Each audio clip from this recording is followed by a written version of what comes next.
Muy buenos días a todos. Vamos a dar comienzo a la clase de geomecánica del día martes 7 de julio.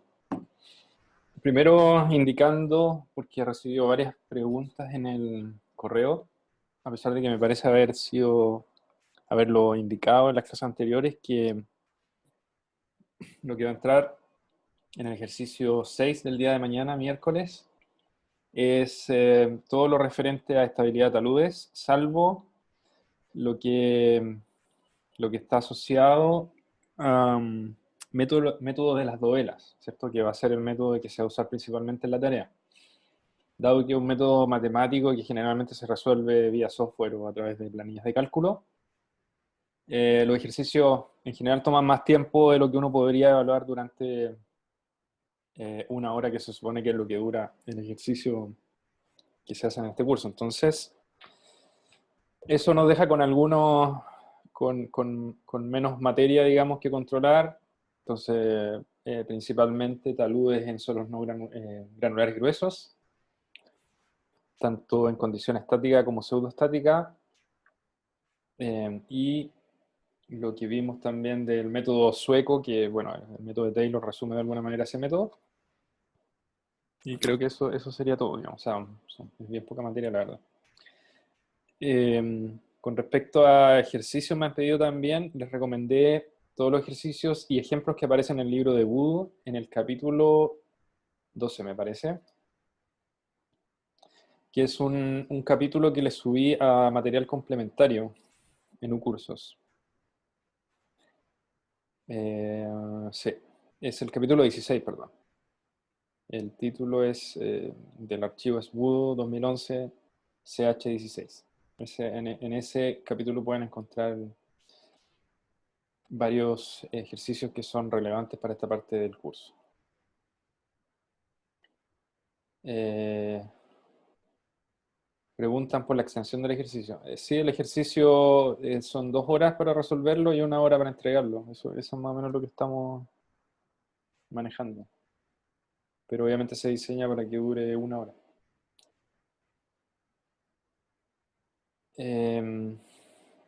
Entonces vamos a comenzar con la clase del día de hoy, que tiene que ver con talud infinito.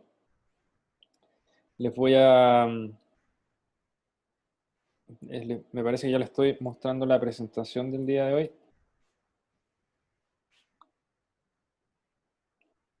A ver, un segundo. Ya, ¿están viendo la pantalla?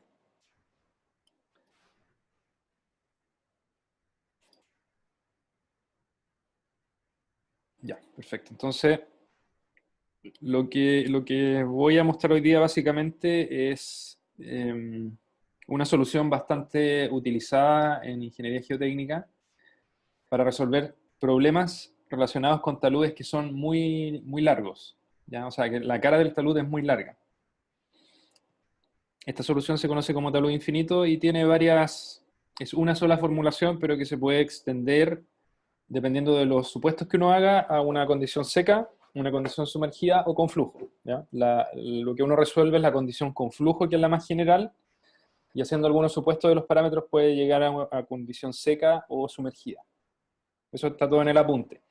Lo que aparece en el apunte es básicamente la solución del problema que ustedes ven acá. Les voy a explicar con más detalle cómo es la solución, pero quiero que noten que el hecho de que sea infinito el talud quiere decir que uno puede tomar una sección cualquiera, que es la sección, aquí ustedes ven una línea inclinada más gruesa, ¿cierto? Que esa representa la superficie del talud. Esto es la superficie o la cara libre del talud. Y lo que ven en azul son las líneas de flujo que llegan a la cara del talud. Si la superficie del talud tiene una inclinación beta, la inclinación de las líneas de flujo es alfa. Entonces, el análisis básicamente consiste en analizar lo que yo voy a achurar ahora en anaranjado. Eso que está ahí es como el volumen de control. Y ustedes ven ahí que están actuando un peso, ¿cierto? Y en la base hay una línea segmentada que es paralela a la superficie del talud, que se considera como la superficie de falla, que es esta de acá. Entonces, esta metodología asume, por el hecho de ser infinita, tanto hacia la derecha como hacia la izquierda, infinito para allá e infinito para acá, que la superficie de falla es paralela a la superficie o a la cara del talud, a la cara expuesta del talud. Entonces, les voy a mostrar un ejemplo que se puede haber considerado como un talud de este tipo, ¿ya? Para que ustedes vean más o menos a qué se refiere con talud infinito y de grandes dimensiones. Entonces, este ejemplo que les voy a mostrar, que les estoy mostrando acá, corresponde a un deslizamiento que hubo en North Carolina, por allá en el año 2004. Y lo que ocurrió fue que se generó un deslizamiento en la parte alta de la colina que se muestra ahí en la lámina, que está indicada con una línea roja. Y ese deslizamiento, que era bastante largo en extensión, ustedes ven que es casi como una línea, viajó muchos kilómetros a través de una quebrada hasta... Y esa quebrada obviamente alimentaba un río pequeño, y a su paso mató a 5 personas. 5 personas fallecieron, 2 personas fueron gravemente heridas y 15 casas fueron destruidas, ¿no? Y esto ocurrió coincidentemente con la ocurrencia del huracán Ivan, se dice en inglés, Iván en español, que sacudió la zona del estado, de la zona oriente,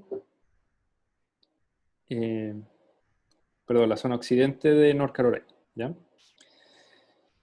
Entonces, les voy a mostrar más o menos, después de haber hecho un reconocimiento a esta zona, me tocó hacerlo en el año 2008, me parece, 4 años después del desastre, para que vean más o menos cómo luce el escarpe de lo que quedó de ese talud, ¿ya? Entonces, lo que ustedes están viendo acá es una serie de fotografías que muestran parte de este deslizamiento. Entonces, en la lámina A, ustedes ven una fotografía aérea de la zona que quedó expuesta después de que se produjo el deslizamiento de de toda esa franja. Entonces, imagínense ustedes que antes donde estaba esa franja, habían árboles tal cual como en el resto del cerro.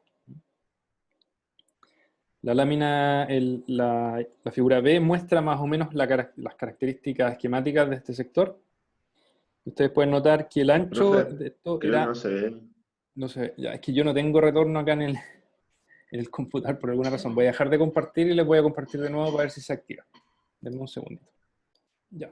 Les repito entonces, la figura A, que está a mano derecha, muestra la condición, una imagen aérea de la zona donde se produjo el deslizamiento. Entonces se ve como una especie de lengüeta pelada, ¿cierto?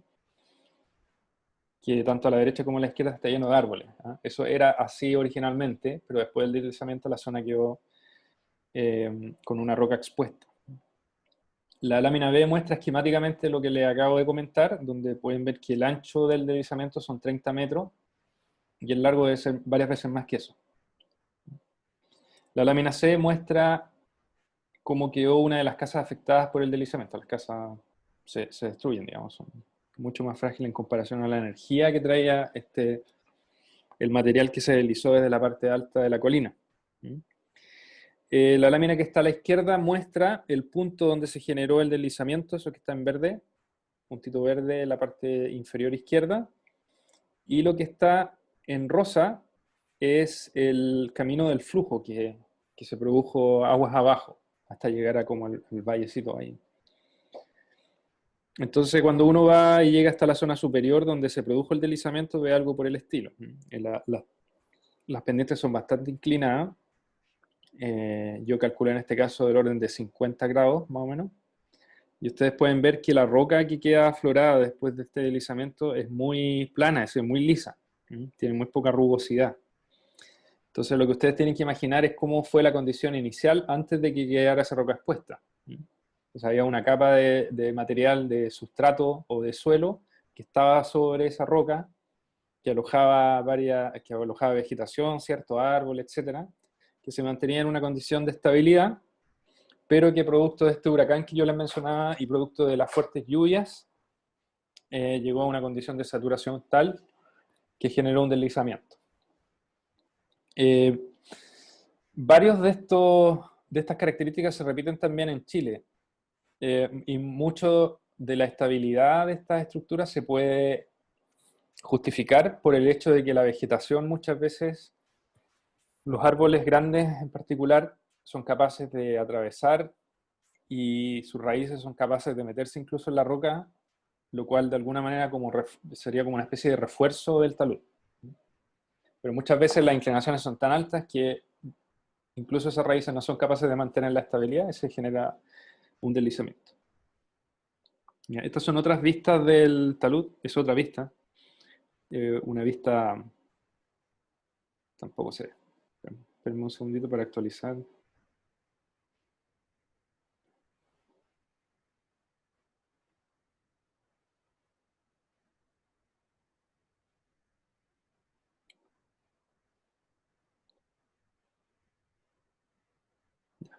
Esta es otra vista que muestra cuando uno se para al pie del talud y mira hacia arriba, es como es la roca expuesta, ¿cierto? Entonces ustedes ven que es muy plano.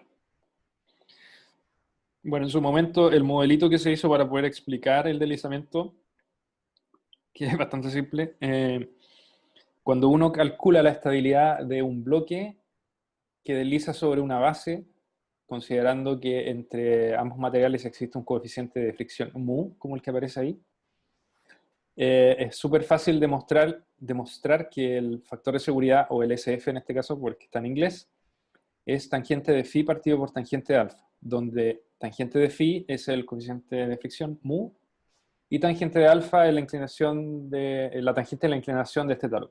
Entonces es en condición estática. Lo que pasa cuando uno, si fuera por ejemplo, posible saturar este sistema, ¿ya? Y tener una columna de agua H pequeño, que es lo que está subrayado en color celeste, ¿cierto? ¿Ya? Eso es un modelo simplificado de lo que puede haber pasado. Entonces, por eso que quizás es físicamente difícil pensar que uno podría tener una columna de agua de ese tipo, pero suponiendo que lo pudiera hacer, entonces si uno tiene una altura, una columna de agua H pequeño, entonces eso hace que el peso total de ese bloque que está apoyado sobre la base sea menor. Si uno incorpora ese efecto, llega a una expresión que es un poquito más complicada, que es función de la altura h pequeño, también como de la altura h grande, de los pesos específicos de ambos materiales, tanto de la roca, digamos, que está arriba de la base, como del peso específico del agua, y puede mostrar que el factor de seguridad es bastante menor que en el caso estático. Por ejemplo, si uno eligiera valores como un ángulo de fricción de 20 grados y un alfa de 45, que es cercano al valor de inclinación que tenía en esa zona, llega a factor de seguridad muy por debajo de 1, 0,36. Ese fue un modelito que se hizo en su oportunidad para poder explicar de alguna forma cómo era el efecto de la disminución del factor de seguridad producto del agua. Ahora, el fenómeno en sí durante la lluvia debe haber sido mucho más complejo porque debe haber habido flujo en este material granular, o sea, no solamente una columna estática de agua, sino que además fuerzas de flujo en la dirección aguas abajo. Por lo tanto, el factor de seguridad debe haber sido fácilmente menor que 1 con esas inclinaciones, ¿no? Son alfas muy, muy, muy, muy empinados. Yo les comentaba también que en Chile se ven casos como esto, y me imagino que en muchos países tropicales también. Denme un segundo que se queda pegada en la presentación. En Chile, por ejemplo, si uno ha tenido la suerte de visitar Carretera Austral, ve zonas como la que está aquí en la lámina, que es exactamente igual a la que se mostraba en la lámina anterior en Estados Unidos. En este caso, esta localidad cerca de Chaitén. Si uno mira los cerros, están llenos de características parecidas a esta, donde se han producido deslizamientos y la roca queda expuesta. El cuadrito rojo que sale ahí en la imagen muestra un zoom a esa zona. Entonces, si uno mira más en detalle esa zona, se da cuenta que la configuración es exactamente igual. Hay un pequeño sustrato de material granular, de suelo, y ahí es donde crecen todos estos árboles. La vegetación exuberante producto de las altas lluvias, pero que no es lo suficientemente fuerte ni resistente, ni lo suficientemente anclado a la roca para poder evitar que se produzcan estos deslizamientos con el tiempo, ¿ya? Entonces, cuando uno está pensando en taludes infinitos, piensa en taludes de este tipo, ¿ya? No necesariamente suelo sobre roca, pero sí taludes que son en general mucho más largos que anchos. El talud que les mostré en Estados Unidos tenía en promedio 30 metros de ancho, pero tenía, no sé, como 100 metros de largo. Lo cual quiere decir que esta solución que vamos a analizar a continuación está pensada de alguna manera para taludes de ese tipo, ¿ya? Después de haberles mostrado estos ejemplos, ahora a uno le hace mucho más sentido que, por ejemplo, una superficie de falla sea así de larga. Por simplificación, en este análisis se considera que esa superficie de falla que está a una profundidad z, que es este valor que está acá, ¿sí? Es un valor en la vertical, ¿cierto? Sea constante. Lo que es un poquito más difícil de justificar en esta solución son esas líneas de flujo con una inclinación alfa, ¿ya? Esas líneas de flujo, por ejemplo, tendrían sentido si solo si la permeabilidad del material que está sobre la superficie de falla es igual a la permeabilidad del material que está por abajo. De esa manera se podría justificar que esas líneas de flujo mantienen una línea recta y no se reflejan o no se refractan, como sería el caso de pasar de un material a otro. Ahora, si nosotros quisiéramos, por ejemplo, analizar el caso de Peaks Creek, que les mostré primero, uno quizás podría considerar un alfa igual a beta, que sería equivalente a considerar que el flujo se produce en forma paralela a la superficie. Podría ser, eso alguien fácilmente lo podría analizar. Ya, entonces lo que les voy a mostrar a continuación es el apunte que les subí donde está el detalle de la solución de este caso. Esta presentación también se la subí, así que tendrían todo eso disponible para revisar. Aquí está el apunte de talud infinito. Entonces, el apunte del siguiente dice: el talud de la figura tiene una inclinación beta y las líneas de flujo llegan con la inclinación alfa a la cara del talud. Ya les había contado que esta era la cara del talud. Estas son las líneas de flujo. Yo solamente muestro dos líneas de flujo aquí, pero en realidad este problema, como es infinito, hacia la derecha y hacia la izquierda, tiene infinitas líneas de flujo que van hacia la cara del talud con la misma inclinación. ¿Por qué muestro solamente dos? Por simplicidad. Porque lo que tenemos que hacer después es tratar de estimar las presiones de poro a lo largo de la superficie de falla. Entonces es mucho más fácil mostrar geométricamente ese análisis cuando uno hace pocas líneas de flujo. Entonces se asume una superficie de falla plana de altura z y paralela al talud, que ya se lo expliqué. Como las equipotenciales son perpendiculares a las líneas de flujo, la presión de poros U es la misma a lo largo de la superficie de falla. Eso también es importante. Dado que las líneas de flujo tienen cierta inclinación alfa con respecto a la horizontal, ¿ya? Si yo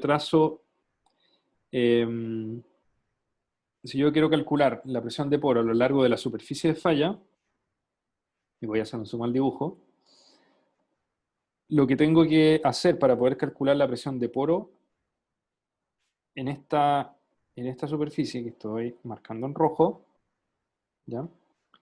Es determinar cuál es este valor, A. Para poder calcular A, lo que yo tengo como dato es la línea de flujo que viene hasta la superficie. Perpendicularmente a ella, desde la superficie aparece una equipotencial, que es esta de acá.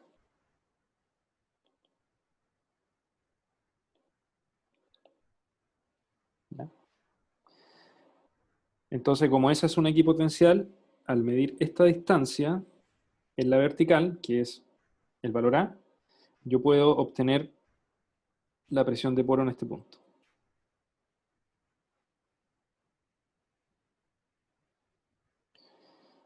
Ahora, como les comentaba en el encabezado del apunte, esta característica, que las equipotenciales sean perpendiculares a las líneas de flujo, quiere decir o resulta en que todas las presiones de poro a lo largo de esa superficie son las mismas. Entonces yo, si quisiera considerar esa presión de poro, tendría que dibujar algo como lo que estoy haciendo ahora. Todo esto tiene un valor U. Ese valor U es A por peso específico del agua. Y yo diría que eso es lo más complejo del análisis, poder determinar esa presión de poro.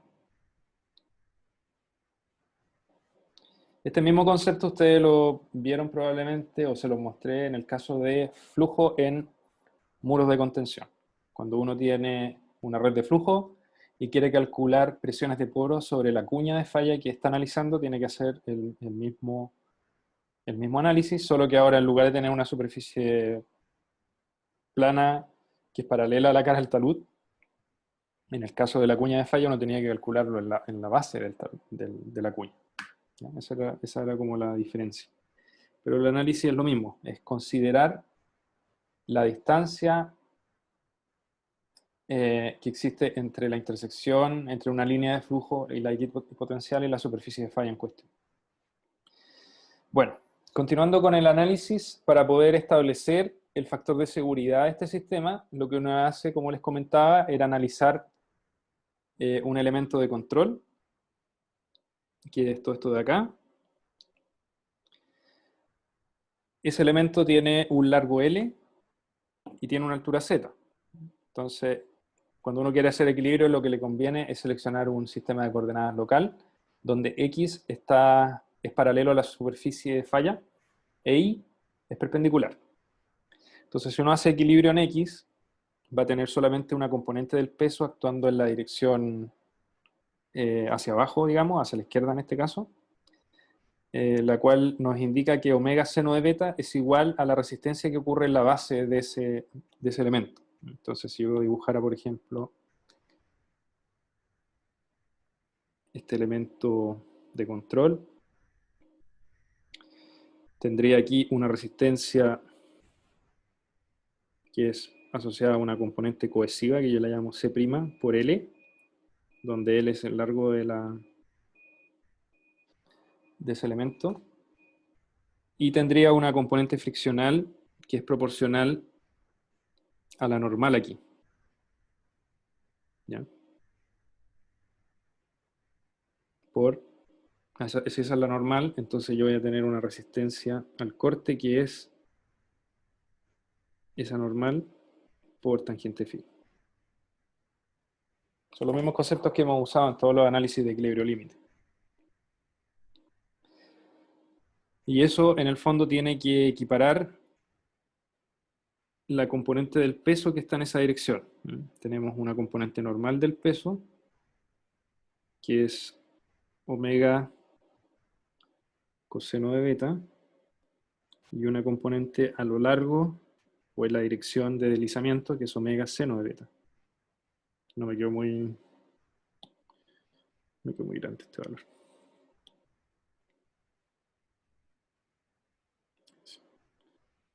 Omega seno beta. Entonces el equilibrio en X básicamente lo que hace es establecer en la dirección a lo largo de la superficie de falla cuáles son las fuerzas resistentes y solicitantes. Para poder introducir el factor de seguridad en el análisis, lo que uno hace, como en muchos casos, es reducir la resistencia por un factor de seguridad, que es la segunda ecuación que aparece ahí en la lámina. Y cuando hace eso, uno puede despejar el factor de seguridad. Un aspecto que hay que considerar entonces cuando uno tiene flujo o agua en el sistema es que la normal tiene que ser la normal efectiva, por eso tiene una tilde, n', teniendo en consideración que todo lo que tiene esa notación se refiere a esfuerzos efectivos. Entonces ese n' va a ser la componente del peso que yo les mencionaba, omega coseno beta, pero hay que descontarle la presión de poros que actúa a lo largo de la base, que es uniforme. Entonces, como eso es una presión, si yo lo multiplico por el largo, me va a dar una fuerza por unidad de longitud. Si hago los reemplazos correspondientes y despejo el factor de seguridad, voy a llegar a una expresión que es que la fuerza resistente es C por L más la normal efectiva, que es una fracción del peso menos la presión de poro por tangente phi, dividido por omega, o el peso de la cuña por seno de beta, el peso del bloque. El peso del bloque lo puedo fácilmente obtener a través de características geométricas, considerando que esto está saturado, porque hay flujo, ¿ya? Eso es importante. Hay que considerar el peso específico saturado en este caso. Si se hace un poquito de álgebra, finalmente se llega a la expresión que está encerrada ahí en amarillo para el factor de seguridad, donde voy a tener una componente de la resistencia que es cohesiva, el primer término, y una componente friccional que es la que está a la derecha. Ahí hay una definición adicional que se utiliza mucho en análisis de geotecnia, que es el RU, que es una razón de presión de poro, que en el fondo es normalizar la presión de poro por una cierta profundidad, a la profundidad donde se está midiendo, multiplicado por el peso específico saturado, el RU. Razón de presión de poros. Entonces, esta expresión, como ustedes pueden notar, lo único, digamos, extraño que podría tener es que se evalúa una cierta profundidad Z. En el fondo yo tengo que, para poder evaluarla, necesito saber cuál es esa profundidad, dónde lo quiero evaluar, dónde se produce una discontinuidad, dónde se produce un cambio de material. Por eso yo les mencionaba que tiene sentido hacer este análisis, pero lo que a lo mejor no tiene mucho sentido, porque podrían haber cambios de permeabilidad, es considerar las líneas de flujo perfectamente rectas. Entonces, esa es la deducción general de este análisis. Me parece que hay un par de preguntas. César pregunta, ¿por qué siempre cuando hacen el balance de fuerzas, el equilibrio, dividen por el factor de seguridad? Lo vi en su clase anterior y no entendí bien. Lo que pasa es que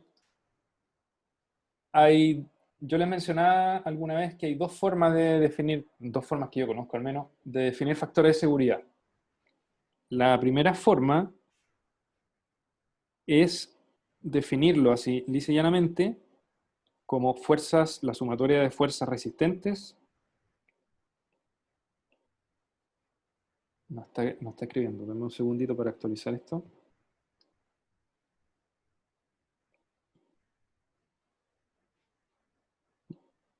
Entonces, la primera forma de definir los factores de seguridad es sumatoria de fuerzas resistentes partido por sumatoria de fuerzas solicitantes.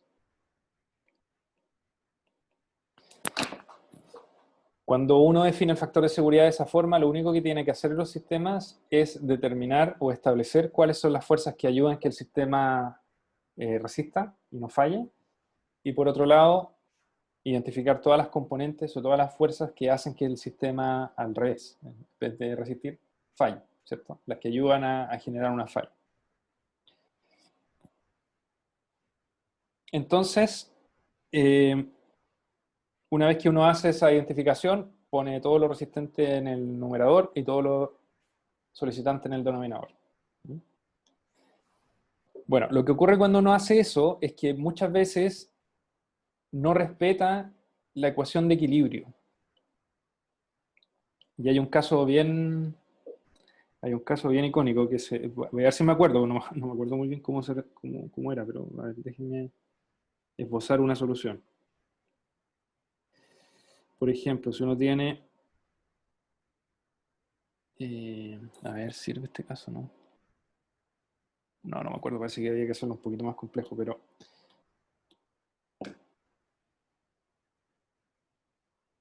a ver, en términos prácticos, lo que puede ocurrir, o lo que ocurre efectivamente cuando uno define el factor de seguridad de esa forma, es que todas las fuerzas que aparecen, tanto en el numerador como en el denominador, siempre tú las sumas. Son sumas. Bueno, lo que ocurre cuando uno utiliza otra definición del factor de seguridad, que es que viene del equilibrio. El equilibrio estático. Lo que dice es, yo voy a imponer el equilibrio, es decir, todas las fuerzas, voy a imponer equilibrio, todas las fuerzas que van en cierta dirección X es igual a toda la sumatoria de fuerzas, a ver, ¿cómo llamarlo? X positiva, son igual a todas las fuerzas en X negativa. ¿Ya? En el fondo, yo mido una dirección y todas las fuerzas que van a la derecha tienen que ser igual a todas las fuerzas que van a la izquierda, ¿cierto? Suponiendo que eso mantiene el sistema en equilibrio. O sea, para que esté en equilibrio, la sumatoria de fuerzas tiene que ser cero, por lo tanto, las fuerzas que van en una dirección tienen que ser igual a la sumatoria de las fuerzas que van en la otra dirección. ¿Ya? Entonces, uno en esta formulación lo que puede hacer es separar las fuerzas que van hacia la derecha, ¿cierto? Como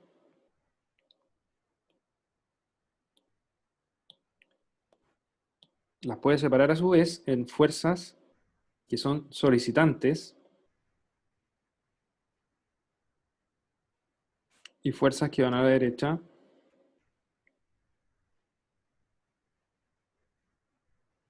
que son resistentes. ¿Ya? Y lo mismo puede hacer con las fuerzas que van hacia la izquierda.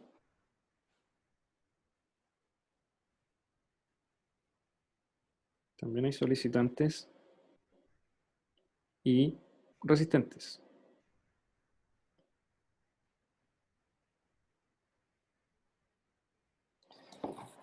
Entonces, si uno se fija en esa formulación, respeta equilibrio. Hasta el momento hemos respetado equilibrio, no hay nada raro. Cuando uno quiere incorporar el factor de seguridad, en este caso, lo que hace es decir, mi factor de seguridad yo lo voy a definir como una reducción de mis fuerzas resistentes. ¿Ya? Entonces yo digo, incluso puedo ir más allá y puedo decir, voy a definirlo como la reducción de las fuerzas resistentes en la dirección que van hacia la derecha o en la dirección o las fuerzas que van hacia la izquierda, cualquiera de las dos. Ahora siempre es más fácil tener un factor de reducción para todos. Entonces yo simplemente lo que hago es digo, ya, esta la voy a dividir por Fs y esta también la voy a dividir por Fs. ¿Ya? Esa es mi definición de factor de seguridad, es una reducción de la resistencia, que es súper distinto a la primera definición que les mostré, que era la razón entre la fuerza resistente y la solicitante, porque ahí yo no, de alguna manera tengo alguna noción de direccionalidad, pero todo lo que está en el numerador suma y todo lo que está en el denominador también es una suma. ¿Ya? Cuando uno sigue este approach, el del segundo caso, y uno despeja el factor de seguridad, lo que puede ocurrir es que efectivamente le va a quedar una razón, pero no necesariamente todas las fuerzas que están en el numerador se suman, ni todas las fuerzas que están en el denominador se suman. Pueden haber restas también. Por eso les quería mostrar un ejemplo con un caso típico que siempre sale que si uno lo utiliza la definición número 1, aparecen solo sumas en ambos términos, pero cuando uno usa la segunda definición aparece una resta. Una fuerza que antes aparecía arriba, en el numerador, ahora aparece restándose en el denominador. ¿Ya? Entonces, esos dos approaches son los que se utilizan y ustedes van a ver en distintas soluciones en problemas geotécnicos. Entonces, no es siempre la definición 1. La definición 1 generalmente se utiliza para muros, diría yo. El factor de seguridad del volcamiento nosotros vimos también que se define de la misma manera, pero considerando momentos. Pero muchos problemas, como los que hemos visto aquí en taludes, se define como la segunda forma, que es reducir la fuerza resistente. ¿Ya? Voy a ver si es que pillo por ahí este ejemplo que les menciono para que les quede un poquito más claro, ¿eh? Pero tengan en mente que si se pillan en un libro con cualquiera de las dos definiciones, no es que esté malo, sino que es una forma, o que esté bien al contrario, sino que más bien es una forma distinta de definir factores de seguridad. En general, si ustedes quisieran ser un poco más puristas, La segunda forma es más matemáticamente correcta o físicamente correcta, porque en el fondo uno impone equilibrio y después reduce la resistencia. En el otro no, pues en el otro es simplemente mete todo dentro de la bolsa, lo que es resistente, y todo dentro de la bolsa que es solicitado. No sé si les queda más o menos claro la diferencia. Casi todas estas deducciones que he mostrado acá, en la parte de taludes, yo diría que más bien porque tienen una superficie donde la única resistencia que tienen es la resistencia de un solo material. Es más fácil definir el factor de seguridad de la forma 2 más que la 1.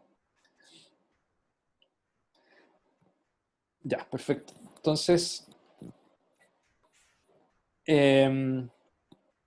un caso particular de esta solución es cuando el talud está sumergido, ¿ya? Y en ese caso lo único que se hace es, en vez de considerar el peso total del talud o de este elemento, de este bloque que falla, se considera el peso sumergido, lo que es equivalente a considerar que la presión de poro es cero, no hay exceso de presión de poro, sino que está todo sumergido, no hay flujo, ¿ya?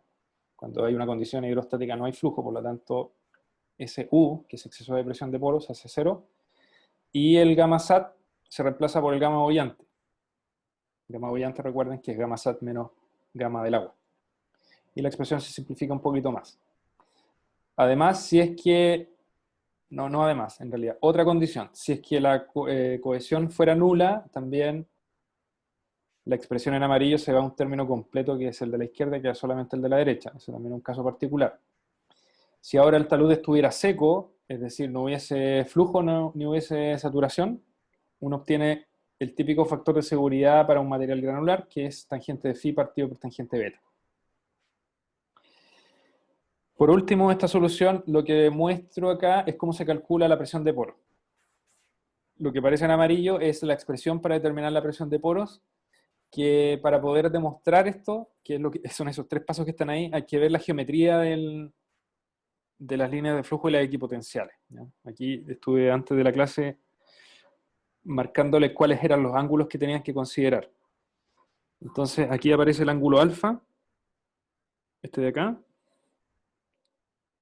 Les voy a subir este apunte con estas notas porque no es necesario que ustedes lo noten. Después el ángulo que está entre la línea segmentada y esa que dice z coseno beta es beta. Esta línea que está acá es x.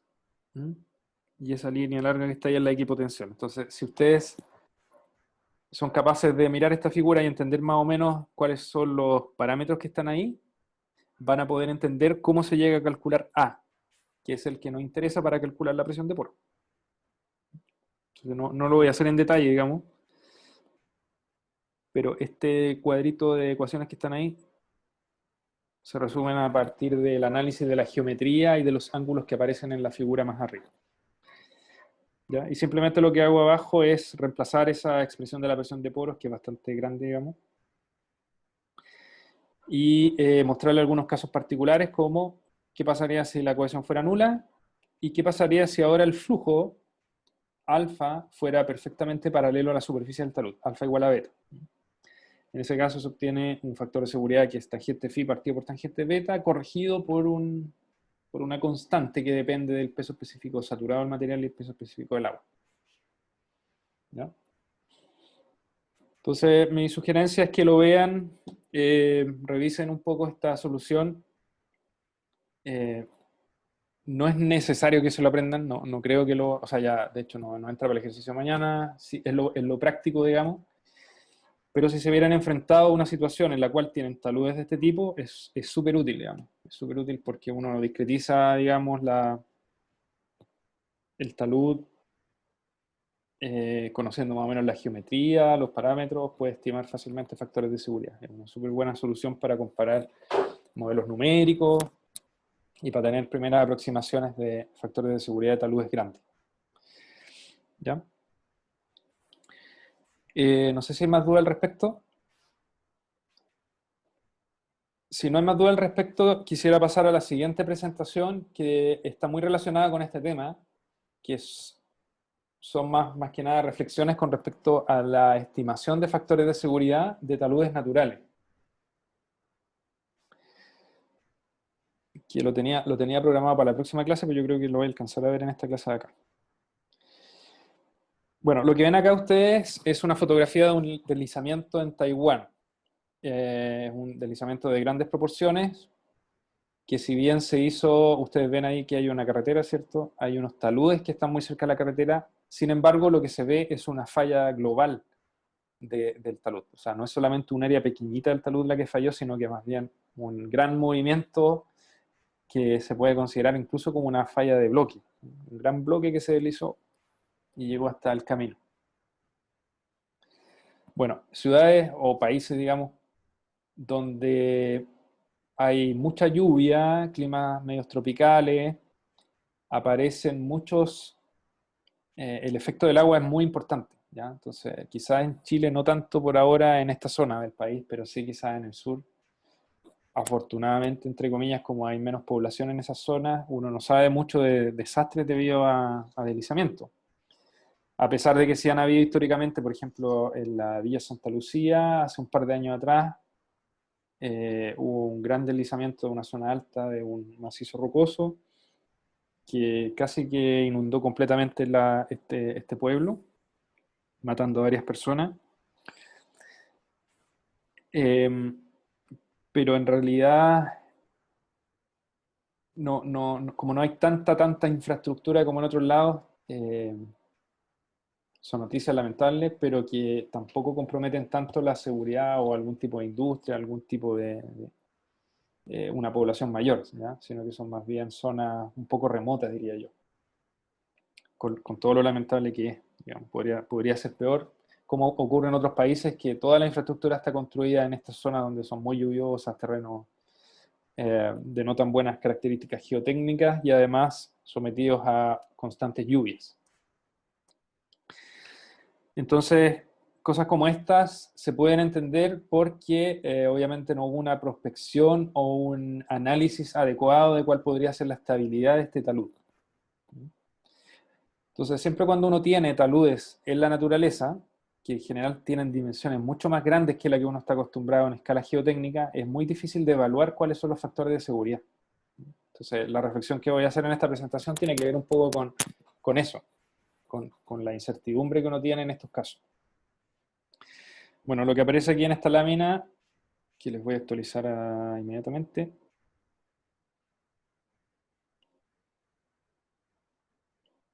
es un detalle, digamos, de más o menos la magnitud del deslizamiento, una cosa bastante grande.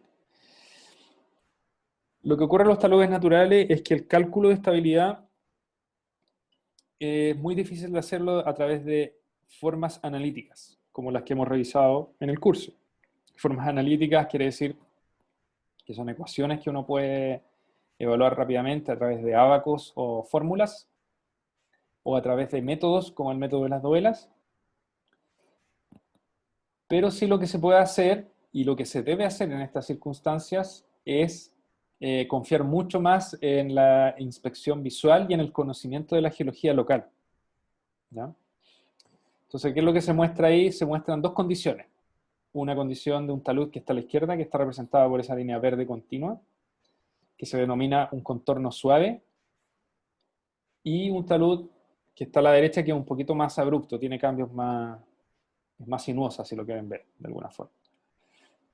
Entonces, cuando uno se ve enfrentado a tratar de evaluar la estabilidad de taludes naturales en un proyecto y se encuentran con situaciones parecidas a la que está a la izquierda, donde todos estos taludes son bastante suavecitos, esos son indicaciones, o es un indicador más bien, de que en general esos taludes se encuentran relativamente estables y no se han movido en escalas temporales que son aproximadamente parecidas a las escalas temporales que uno está interesado en ingeniería, ¿ya?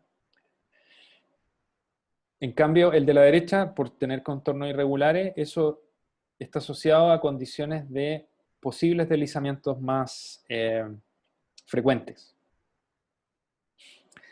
¿Ya? Entonces, si se fijan ustedes aquí, hay poco de análisis cuantitativo, ¿eh? Uno no le pone ecuación a esta cosa. Podría hacerlo, digamos, pero más bien uno lo que tiene que desarrollar es la intuición geológica y saber que este tipo de terreno está asociado a zonas que son más activas desde un punto de vista de deslizamiento, ¿ya? Y a lo mejor el talud de la derecha podría ser mucho más peligroso que el talud de la izquierda. ¿Mm? El talud de la izquierda, por el hecho de ser un poco más suave, a lo mejor es más fácil de caracterizar y más fácil de analizar desde un punto de vista numérico. El de la derecha podría ser un poco más complejo, pero ahí hay evidencia de que han habido deslizamientos, por lo tanto, uno debe ir a confiar no solamente en los análisis analíticos, sino que también en conocer un poquito más la geología local, cómo está conformada, fotografías aéreas, mapas de escala un poquito mayor, ¿cierto? Y sin duda tener una muy buena inspección de los taludes, ir al sitio, analizarlo. Y esto ya, más allá de la ingeniería civil, digamos, está un poquito más del lado de lo que podría ser la geología. Bueno, apoyarse en geólogos también es súper importante en aspectos cuando uno enfrenta aspectos de este tipo. Son taludes, zonas de muchos taludes que presentan evidencias de falla. Entonces, dentro de las incertezas o de los aspectos que uno debiera considerar cuando está analizando estos tipos de taludes, es que primero, muchos de estos taludes que han fallado por efectos del agua. Siempre yo les comento que el agua es uno de los agentes más importantes que desestabilizan el suelo por el hecho de que los esfuerzos efectivos son los esfuerzos totales menos las presiones de poro. Entonces, si hay fallas, muy probablemente inducido por agua, y conocer la red de flujo asociada o conocer una aproximación de cuál podría ser la distribución de presión de poros siempre es súper difícil. Entonces, no se puede conocer a priori. Otro aspecto importante es que muchas veces los taludes naturales, uno siempre las soluciones que hace las hace como homogéneas, ¿no? Suelos homogéneos con características o parámetros que son los mismos en todos lados, ¿cierto? Sin considerar variabilidad espacial de las propiedades o considerar discontinuidades. Las discontinuidades son planos preferenciales donde podrían producirse deslizamientos, por ejemplo. Estos planos pueden consistir de materiales distintos a los materiales del talud completo, ¿ya? O sea, yo podría, por ejemplo, tener un talud en arena y tener una discontinuidad que geológicamente se formó porque justo hubo una depositación de arcilla, y eso va a quedar representado como un lentecito de arcilla que cuando esté saturado va a tener una resistencia distinta al resto de la arena donde está embebido, ¿no? En el caso de rocas, por ejemplo, taludes en roca, las discontinuidades son todos los planos que se generan producto de la acción tectónica. O sea, compresión, extensión de las rocas a escala geológica hacen que se generen discontinuidades o producto de la formación misma, el enfriamiento, qué sé yo, interacción con el medio ambiente, se generan discontinuidades que son planos preferenciales a través de los cuales se pueden producir deslizamientos. Aquí en el punto 2, por ejemplo, se habla de perfiles de meteorización. Perfiles de meteorización uno los puede encontrar muchas veces en macizos rocosos que son sometidos a ambientes de mucha lluvia, a la presencia de mucha agua, en los cuales las capas más superficiales de los materiales rocosos se van descomponiendo más rápido que los materiales que están más en profundidad.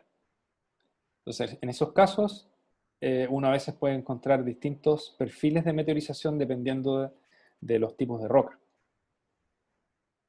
El punto 3 habla de las redes de flujo que se pueden producir en periodo de lluvia. Uno en general las desconoce. Y además, muchas veces, estos flujos que se producen durante las lluvias, a veces saturan el suelo y reducen o hacen desaparecer la succión que puede haber en cierta época del año, ¿ya? No sé si ustedes se han fijado que muchas veces durante el verano, por ejemplo, si se produce alguna lluvia, esa lluvia por poco que sea, digamos, genera muchos deslizamientos. Y es porque los taludes están en una condición de estabilidad muchas veces ayudada por la succión que se genera por tener poca humedad entre las partículas. Esta humedad escasa es muy parecida a la que uno podría tener con la arena en la playa, cuando uno quiere hacer los castillos de arena, ¿cierto? Uno sabe que no puede tener, si tiene mucha agua, la arena queda como una especie de fluido. Si tiene muy poca, por el contrario, no se genera una especie de cohesión entre sus partículas. Por lo tanto, yo tengo que tener una humedad óptima que hace que el castillo se mantenga en pie con paredes verticales. En la naturaleza pasa algo parecido. De repente, muchas veces los taludes naturales tienen estas presiones de poro negativa, pequeña humedad que genera succión entre la partícula, lo cual le da estabilidad. Y frente a lluvias, ese sistema muchas veces se satura, lo cual hace que las presiones de poro se pierdan y también se pierda parte de la estabilidad. Otro aspecto importante en cómo evolucionan los territorios a escala más geológica es el tema del cambio climático. O sea, hace muchos años atrás probablemente la zona central de Chile era mucho más lluviosa, los taludes de los cerros quizás eran mucho más acostados, producto de que la lluvia hacía que naturalmente se genera se suavizara el territorio, pero a medida que los climas se hacen más áridos, los taludes alcanzan inclinaciones mucho mayores, que cuando viene una lluvia más eh, con un periodo de retorno aún menor, ¿cierto? Con intervalos mucho más largos, pero con lluvia mucho más fuerte, hace que a lo mejor se produzcan deslizamientos. Entonces hay mucha discusión de cuáles podrían ser los efectos del cambio climático y estos cambios en el clima mismo en ciertas zonas, con el aumento de lluvias más extremas en otros, y cuáles podrían ser las repercusiones en la estabilidad de algunos sectores, ¿no? Esto en Chile quizás, como les comentaba, no es tan crítico porque esas zonas más lluviosas quizás están mucho más al sur donde hay menos población, ¿no? Los efectos sobre la infraestructura y sobre las personas no es tanta, pero en otros países sí es súper importante, ¿no? En otros países, no sé, conozco quizá un poco más de cerca el caso de Colombia. El terreno, la topografía del terreno es mucho más abrupta, entonces la gente tiende a construir sus casas más en faldas de cerro, ¿cierto? En sectores con terrenos mucho más abruptos que sufren mucho por cambios climáticos, ¿cierto? Una lluvia fuerte desencadenan deslizamientos, un montón de poblaciones han desaparecido producto de fenómenos de este tipo, ¿ya? Y bueno, y el último era lo que les comentaba, los eventos más extremos. Una característica, por ejemplo, de estos perfiles de meteorización que yo les mencionaba, donde se generan estas discontinuidades, son los que aparecen a continuación.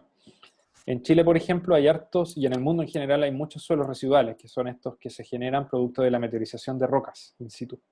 Entonces ahí aparecen, por ejemplo, algunos perfiles típicos para distintos tipos de roca. En la izquierda ustedes tienen el perfil de meteorización de un granito, un basalto, ceniza volcánica y rocas sedimentarias. La gran diferencia, por ejemplo, en este caso se ve en el caso del basalto y el granito. El basalto, fíjense ustedes que la parte superior se descompone en suelo, hay una pequeña capa de roca meteorizada más en profundidad y después viene la roca fresca. En cambio el granito, como que las etapas de meteorización son mucho más suaves. Uno tiene una pequeña capa superficial de suelo, que es el número 6. Después viene una capa que está un poquito más meteorizada, después una más meteorizada aún, y así hasta que se genera una transición suave hasta llegar a la roca parental. Entonces, dependiendo de la roca y de la interacción de estas rocas con el medio ambiente, es que muchas veces, de todas maneras, quedan capas que no se meteorizan. En el caso de las rocas sedimentarias como la arenisca, ustedes ven que hay distintos tipos de suelo, desde suelos más arenosos a suelos más arcillosos. Entonces, dependiendo de estos patrones, muchas veces quedan discontinuidades a través de las cuales se puede generar una falla en un terreno.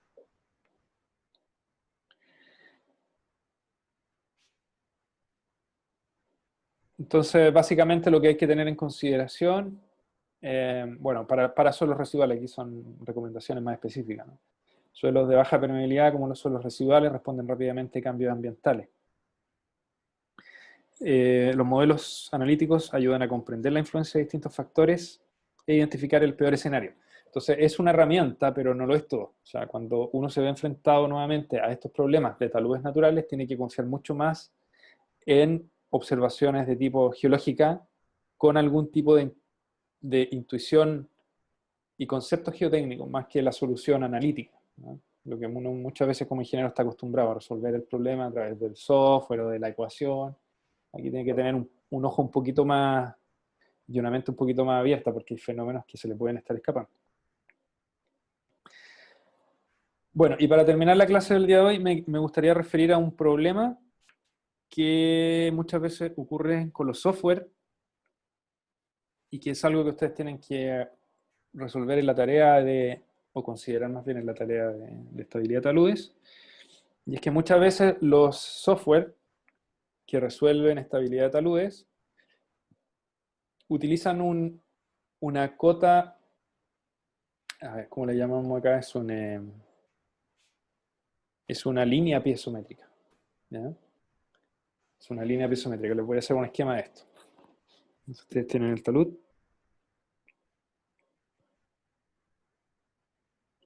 así. Y muchas veces lo que se hace en el análisis es decir, yo voy a considerar que hay una línea piezométrica acá que representa el nivel freático. Lo voy a hacer así. Lo voy a hacer recto para hacerla más simple. Entonces, esta es la línea piezométrica.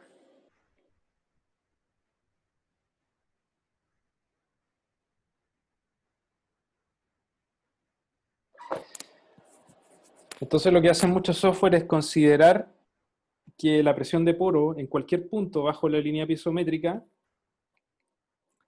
es proporcional a la distancia vertical desde ese punto hasta la línea piezométrica. Es decir, en este caso sería esa distancia, que la voy a denominar Z. Entonces, si yo quiero calcular la presión de poro en ese punto, va a ser Z por el peso específico del agua. ¿Ya? Esa es una simplificación que muchos software para determinar estabilidad de taludes asumen. El problema es que cuando esas líneas pesométricas son muy inclinadas, y aquí por inclinada me refiero a este ángulo alfa, ese supuesto ya no es muy bueno. Entonces lo que se debe hacer en esos casos, en lugar de usar una línea pesométrica, es resolver el problema de flujo completo, es resolver la red de flujo. Y lo que se recomienda en esos casos es hacer un análisis acoplado, ¿no? En el caso del software que nosotros vemos en el curso, que es bastante práctico, digamos, se utiliza la combinación, el acoplamiento entre el software SlopeW y el software ZipW. SlopeW resuelve la estabilidad de taludes y ZipW resuelve el flujo. Entonces, si ustedes acoplan los dos software, pueden encontrar una solución mucho más realista, ¿ya? Eso nuevamente ocurre solamente cuando la línea piezométrica que estoy considerando, que está caracterizada por la inclinación alfa, es muy inclinado, es decir, alfa es muy parado. En caso de que los alfas son acostados, digamos, o ángulos pequeños, como en el caso de la tarea, de hecho en la segunda parte yo les doy incluso una línea piezométrica que es bien acostada, en ese caso las diferencias no son tan grandes. Pero sí en taludes naturales uno podría encontrarse en situaciones como la que aparece en la lámina de continuación. Le voy a actualizar.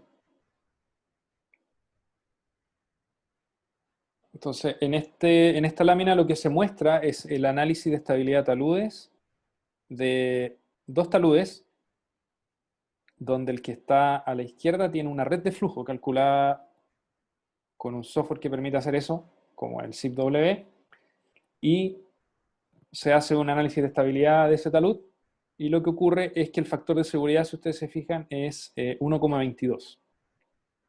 Sin embargo, cuando uno utiliza un approach utilizando una cota piezométrica, o una línea piezométrica más bien, que está en la superficie del talud, o sea, correspondería a una línea que es la misma que la verde que aparece ahí, uno obtiene un factor de seguridad muy diferente, ya 0,81, de hecho es menor que 1. Entonces, la moraleja en ese caso es que cuando uno tiene taludes naturales que tienen grandes inclinaciones y quiere simular condiciones que son medianamente realistas, como por ejemplo tener el nivel freático en la superficie, uno podría incurrir en errores graves en determinar el factor de seguridad si es que considera una simplificación en el cálculo de las presiones de poro. Entonces, la red de flujo que está a la derecha asume que esta línea piezométrica que yo les mencionaba, donde la presión de poro en cualquier punto corresponde a la distancia vertical entre el nivel freático y el punto en cuestión, mientras que el de la izquierda es una red de flujo bien calculada, considerando, digamos, todas las condiciones de borde del problema, ¿ya? Entonces, esas son condiciones, características que también tienen estos taludes naturales, que muchas veces tienden a ser más estables de lo que uno podría pensar, producto de las condiciones de flujo que puedan tener. Estos casos, por ejemplo, que aparecen acá, muchos de ellos están discutidos en el libro de Wesley, que cito en alguna de las láminas. Es un libro del año 2010, ¿ya? Wesley 2010, que está aquí abajito. Entonces, si ustedes estuvieran interesados en proyectos en suelos de este tipo, donde se producen perfiles de meteorización un poco distintos a los que uno podría tener en suelos sedimentarios, y además tiene condiciones de taludes que tienen flujo y que son muy empinados, uno podría, digamos, o más bien les recomiendo que vayan a ese libro y busquen soluciones pertinentes para ese tipo de suelo. Bueno, no sé si tienen más dudas al respecto. Ya completamos la hora de clase, así que... Bueno, como siempre les voy a subir tanto el video de esta clase como las láminas que ya están arriba. Les voy a subir una actualización del apunte donde dice... ¿ya? Donde dibujé estas cosas, digamos, para que ustedes se acuerden de cuáles eran las variables que no son tan pequeñitas que no se alcanzan a hacer, no las alcanzo a hacer en computador y poner ahí en forma más bonita. Pero yo creo que con estos dibujos se entiende más o menos mejor la deducción. Así que les voy a subir este material nuevo. Y bueno, el ejercicio de mañana es de 10 a 12. Les voy a dar también un tiempo para los que tengan problemas para subir el examen, el ejercicio como siempre. Y ya nos estaríamos viendo entonces la próxima clase el día jueves. Si no me posible confirmar para mañana. Sí, lo dije al principio, pero lo que entra es todo lo que hemos visto de estabilidad taludes, salvo método de las dovelas. Porque método de las dovelas se utiliza en la tarea. Entonces, como van a estar haciendo harto y van a estar bien metidos en el método haciendo la tarea, no vale la pena preguntar 2 veces lo mismo, ¿no? El ejercicio de mañana se examina todo lo que no sea método de las dovelas, ¿ya? También les comenté que si querían ver algunos ejercicios, tanto ejemplos como ejercicios, en el capítulo 16 del libro de Voodoo, que les subía material complementario, aparecen ahí varios ejercicios que son tipos. No son nada del otro mundo en realidad, pero para que si quieren practicar un poquito. Eso, así que bueno, cuídense mucho y nos vemos la próxima clase. Que estén súper bien. Chao.